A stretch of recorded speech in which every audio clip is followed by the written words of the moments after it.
ډیر پخوا د خیبر په غرونو کې یو وړوکی کلی و. دا کلی ساده و. خلک یې غریب خو خوشحال وو. په دې کلی کې یو محنتي سړی اوسېدو. نوم یې کریم موچي و. کریم به د خلکو بوټان جوړول او په حلال کار به یې ژوند تیراوه. حلال روزي چې کمه هم وي خو برکت لري. د کلي ترڅنګ یو ځنګل و. په دې ځنګل کې یو ډیر چالاک لومبر اوسېدو. دا لومبړه ډیر هوښیار خو ډیر مکار و. هغه به اکثر شپه کې کلي ته راتلو.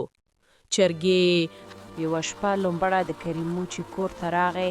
هغه د چرګو خونې ته ننوت او 3 چرګې یې وړې. سهار چې کریم پاڅېد چرګې یې ونه لیدلې.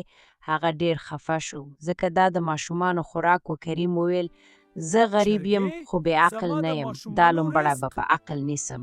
بله ورځ لومبړی کلي ته راغی او ځان یې ډیر معصوم ښکاره کړی. هغه وویل ما واورېدل چرګې دې ورکې دي. شاید بل ځناور به یې وړی وي. کریم پوه شو چې دا هماغه لومبړی دی خو ځان یې ناپوه ښود او ویې ویل هو کیدای شي. کریم موچي په زړه کې یو پلان جوړ کړ.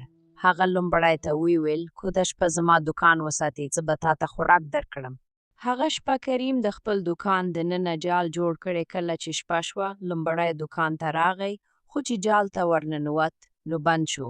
لومبړی ډیر غوسه شو او چیغې یې وهلې ای موچي ما خوشي کړه. هغه هڅه وکړه چې کریم ته حمله وکړي. لږه جګړه هم وشوه خو کریم هوښیار و. کریم وویل زور دې شته خو عقل مې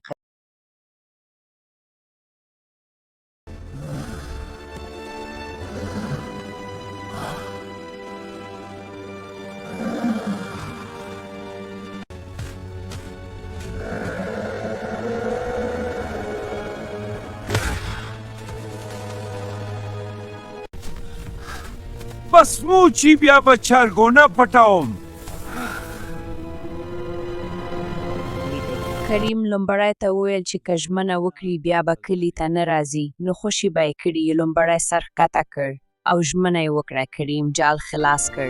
لومبړی وتښتېد او ځنګل ته ولاړ. که ویډیو مو خوښ وي نو چینل سبسکرایب کړئ.